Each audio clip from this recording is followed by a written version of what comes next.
I'm Richard. I'm here from the UK. I'm going to talk about my game, Kitty Powers Matchmaker, which you may have seen. Let me start my slideshow. Oops. Shouldn't be there. That's better. So, I'm going to try and come in a little bit early so people can ask questions at the end. I'll try not to waffle too much. So I've been making games since 1996, and all that time it's been my personal holy grail to make a game that was an expression of everything I love as possible, just like every other game designer I know. A game that I could direct and not have to answer to anybody else. A game that my audience could play and get a real clear insight into what I have to say as a designer.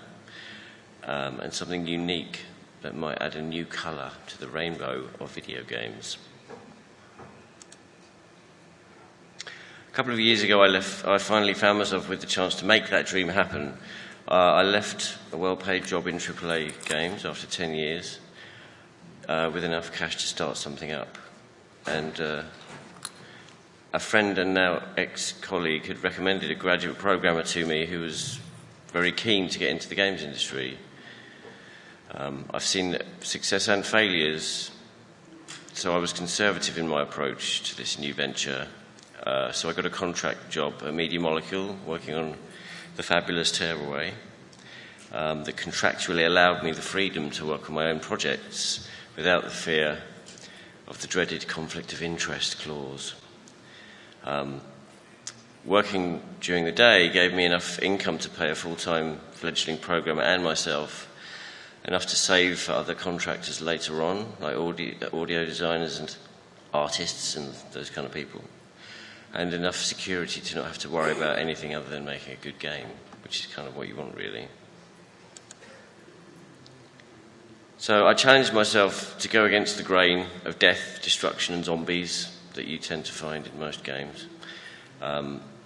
I had, after all, spent decades making driving and shooting games about destroying people, cars and buildings. I wanted to see if I could create a game about love, social interactions and relationships, but with my own stupid sense of humour.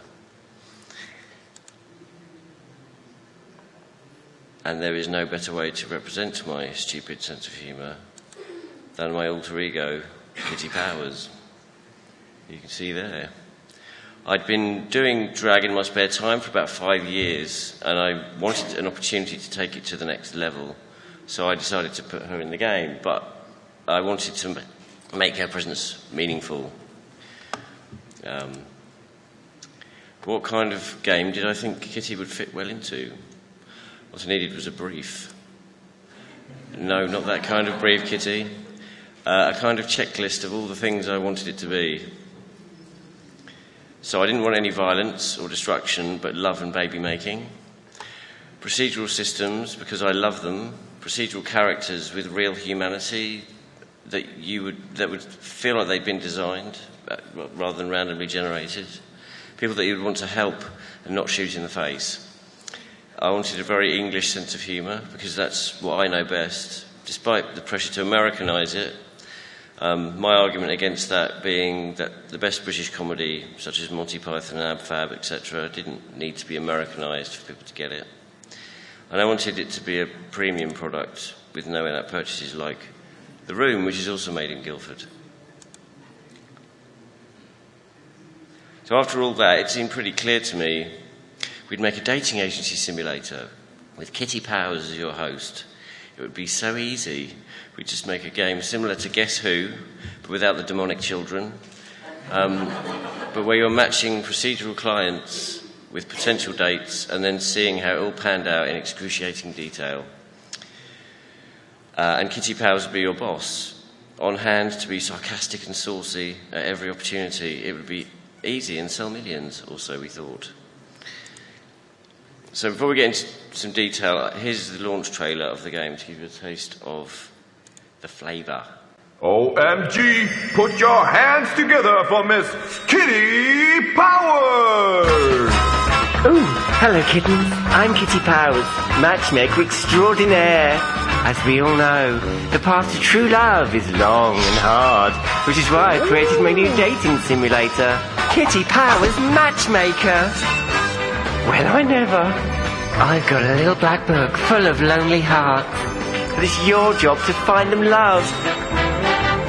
Help them through delicate dating dilemmas. Guide their passage through the turbulent tunnel of love. Outrageous!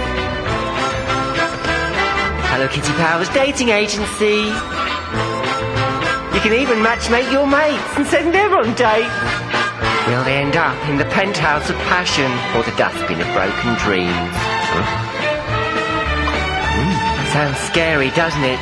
But don't despair, kittens, because I, Kitty Powers, will be there for you every step of the way. Every client deserves their happy ending, and it's your job to give them one. Coming soon, kittens. There she is. So yeah, I was quite happy with that actually. Being a game about relationships, it was important to me to be inclusive, accessible and respectful to all types of people. This of course sounds sweet and lovely, but it brought with it its own set of issues and challenges that we had to meet sensitively and thoughtfully. We were here to bring our players laughter and fun, not offend them or make them feel left out. We really wanted to make a game about how people really are and how dating really is, not a soft focus romance fest, but, you know, the kind of gritty details about the way real people think and act when they're dating. At the heart of this were the characters and the procedural system we use to generate and represent them. So we wanted to create characters with depth and humanity, not just boring archetypes, but real people with flaws and foibles. We wanted the player to be able to think about themselves in the terms of the game and identify with these characters. We started with personality, the more scientific and psychological side of things. We wanted to create a system simple enough to be easy to communicate, but complex enough to represent everyone, at least approximately. So each character has 5 personality categories, and each of them can be one extreme or its opposite. Which ones do you think you would be? In spite of not wanting to generalise, we had to put people into boxes in order to create game mechanics. So we were very conscious to make sure that no box was treated as the wrong or right box. We love all the boxes the same. We created 10 boxes or types the characters could be. Each was designed to be an affectionate parody of a stereotypical section of society, mostly with a British skew, but keeping other cultures in mind. These types are used to drive the character's style and interests, and also the opinions of other people's style and interests. It took a lot of tweaking and refining to design the system, but we felt that it does a pretty good job of creating characters that the player can look at and take a reasonable guess at what type each character is, but also simulating the edge cases and unusual randomness of humanity. Which one are you? Hipster? So let's take a look at an example. Here's Tara, who Kitty reliably informs us is a hippie type. Tara is bisexual, and we have 2 candidates for her, Danny and Sky. Danny's job as a festival organiser should be popular with hippie Tara. Although Sky's horoscope is an air sign like Tara's, so if they both believe in horoscopes, that could help. As for what they're into, Danny is probably also a hippie based on his outfit and his interests. Sky is probably a glam type based on her interests, which probably won't appeal to Tara. Maybe the fishnet stockings. However, Sky is rather partial to Tara's hair and eye colour, so that's definitely a bonus. Personality-wise, we can see that all 3 of them are carefree, so they have that in common. But that's as far as it goes for Danny, whereas Sky is almost a perfect match for Tara in the personality department. And finally, if you advanced matchmakers, we've got guilty pleasures and bad habits. These are the bit that I like the best because they make people the most human. Guilty pleasures are interests that go against the character's type because everyone has their peculiar foibles that they don't tell their friends about. Tara's guilty pleasure, smartphones, will probably go down well with Glam Sky.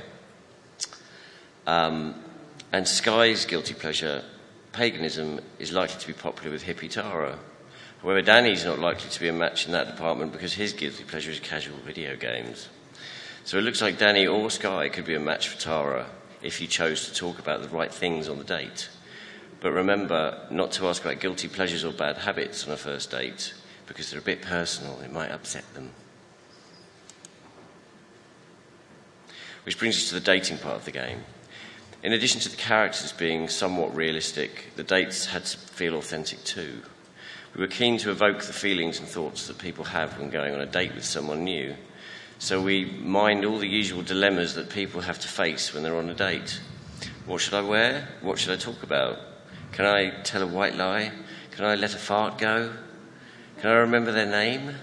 And how forward should I be if I like them at the end of the date? Here's the gameplay trailer so you can see some of those dilemmas in action.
Bug.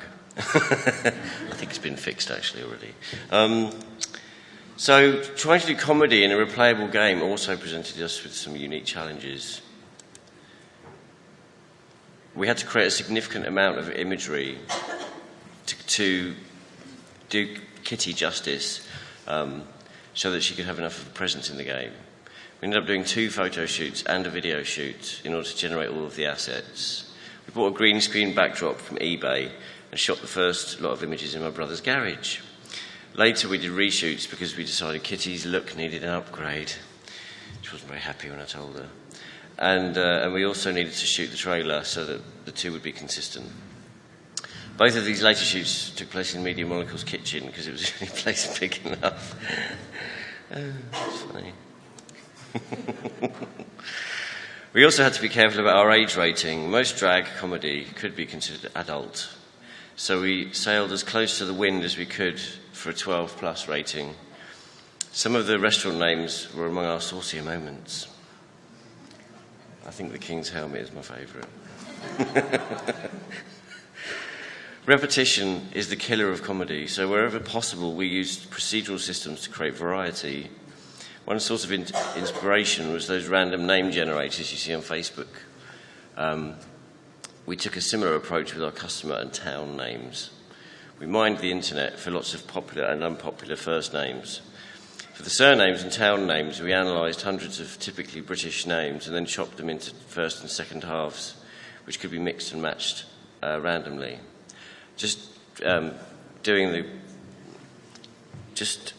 Sorry, I can't read the bloody text, it's too small. Just doing this creates some amusing combinations. Some of them we actually had to change because they were filthy and borderline offensive and had to be removed. I won't tell you what they were. We also wrote the entire conversation script 5 times to give the customer's dialogue as much variety as possible. So each customer is randomly assigned a voice type when they're created, which their probability of which one they get is based on their type. The scripts are all interchangeable, so that each type can be used with every other type in conversation, as you can see here. This is just a little exchange when one of the characters when you decide to kill the spider, and it turns out that they like spiders. The ickle spidery orphans it left behind. So Kitty appears pretty regularly as well to make smart-assed remarks. This helps to break up the conversation and add Kitty's saucy humour. Certain lines in the conversation script are tagged to pull specific Kitty quips. Each quip has 6 variants, again to avoid repetitiveness, for a total of over 900 quips in the whole game. And that's just her appearing and making stupid comments. The entire game script has the same number of words as the novel Lord of the Flies. Our Japanese localizer wasn't very happy with us. All of our systems, dialogue and character generation, were driven by Google Sheets in Google Drive.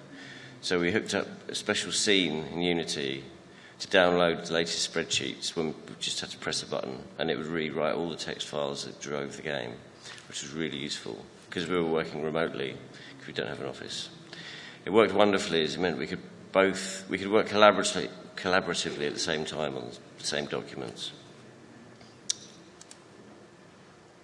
Another issue was that we couldn't record that much dialogue. So we were struggling to find a way to evoke Kitty's uniquely sarcastic tone, just using text and stupid noises. Then a friend of mine posted these amusing speech mark gaffes on Facebook, and I had a bit of an epiphany. So we went back through Kitty's entire script and judiciously added speech marks, which really helped make her the sarcastic bitch she is. We also had 1 or 2 other unique challenges.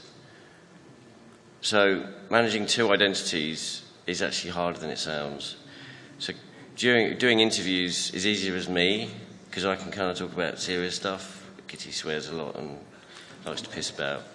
But obviously the crowds love Kitty's fabulosity. And it's not like I can just spin around like Linda Carter in the bogs and transform magically. There are logistics and duct tape to take into consideration. A customer emailed us and asked us if we could add a switch to turn off the gaze. We chose to ignore that one. We also got a little bit of flack for how pink the game was. A vocal minority accused us of gender stereotyping and targeting women and girls. I thought, well, they were the one doing the stereotyping then, really. But we weren't doing that. The game is for everyone, and pink is Kitty's favourite colour. So that's why we did it. There was also some lovely surprises too. So, EGX was a great opportunity to see how people took to Kitty. She made quite an impression, and everybody loved her. She judged the cosplay competition, which was fun. Also, when Game Informer published an article about me and Kitty, it was lovely to receive messages from other drag queens who love video games, telling me how great it was to see one of their drag sisters flying the flag in the games industry. So, in conclusion, you may not make a lot of money, you probably won't, but being an independent developer is a unique and unparalleled opportunity to express yourself creatively in a deeply personal and rewarding way. You can bring a kind of joy to diverse audiences that perhaps never expected to get that from a video game, and of course broaden the scope of gaming to exciting new horizons. And dress up as a bizarre freak, if that's how you get your kicks. I've got time for some questions, I think. Maybe? Have I got time for questions? Anybody? Yes? Good. If we run out of time, we can go to the breakout room. I think it's room 3000 in this building, if you want to ask me something afterwards as well. And please don't forget to fill out the feedback thing afterwards. So has anyone got any questions? Go on, don't be shy. Okay. There you go. So, you made a fantastic game. You created your own IP. It's this wonderfully branded product. The brand is all you. It's absolutely fantastic. It went over my conservative Southern Baptist mother. She loves it. It's great. And this is actually one of the talks that I've been most excited to come to at GDC. Cool. So my question is, what's next? Are you guys working on anything else? We're doing a Steam version of the game, which should be out in the summer. And we've actually, interestingly, done a Japanese version, which is free to play, And actually the character's artwork has been redone by Hatomoa, who created Hatful Boyfriend, the pigeon dating game. Oh. So if that goes well, we may well bring that back over. So, I don't know, maybe have 2 versions of the game or something. One of them with kind of anime characters, because they are cool. It's weird. It was really weird getting used to seeing the characters having different faces. I don't know about what we're going to work on next. I think we'll probably try and make something more quickly and less expensively this time, just to prove that we can do it, because this was... I mean, I love Kitty Powers Matchmaker, but it was very self-indulgent, and I allowed myself loads of time to make it, but it's not really very practical from a business sense, so we're going to try and make something smaller, but equally amusing. What was the development time? It took about 2 years to make. Oh, okay. Thanks. Anybody else? Go on, you know you want to. Okay, well, we should wrap. Oh, there we go. Joe, come on. Make me feel popular. You mentioned the Japanese version. I'm interested in culturally how you think it's going to go down and what differences, apart from the artwork, you had to do to make, or changes you had to make to the game to appeal to that market.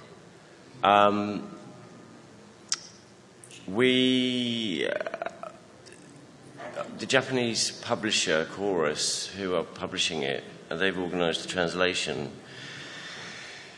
They were the ones who said it would be better to make the characters a bit more kawaii, as they call it, sort of cute and anime style, just to make it more appealing to that audience. But I think dating sims are popular in Japan anyway, so it seemed logical to take it over there. I don't know if... I mean, for example, one of the dating dilemmas in the game is you have to tip the waiter. You have to figure out what the percentage is. But in Japan, you don't tip. It's very rude. So, I mean, my thought on that is the game is set in England. So, and that's why they all have these sort of Englishisms. So I guess we can get away with that kind of thing.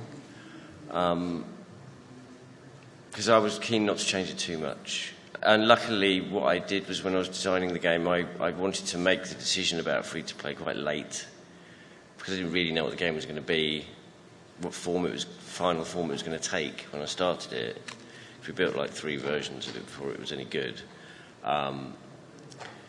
So it was quite easy to do free-to-play, just to switch it over, because the mechanics were kind of built to be able to do either kind of thing.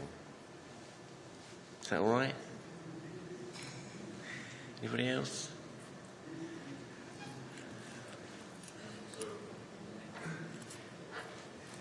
Ask, usually when you make a game like other games, you can kind of draw from other games in the genre. And I noticed with this, it doesn't look like, a lot of other dating sims, that sort of thing. Were there any, what did you draw from when you go this far out in kind of a new territory? I really wanted to design the game around the situation rather than,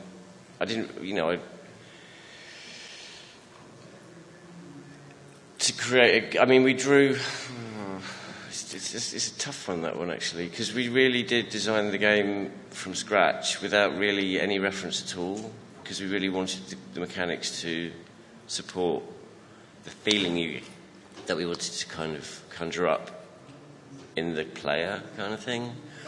But I think we actually drew from things like game shows and a little bit of casino-y style stuff, because we wanted it to be exciting, but we didn't want to put any timers in it as well, because I think sticking a timer on gameplay is kind of annoying.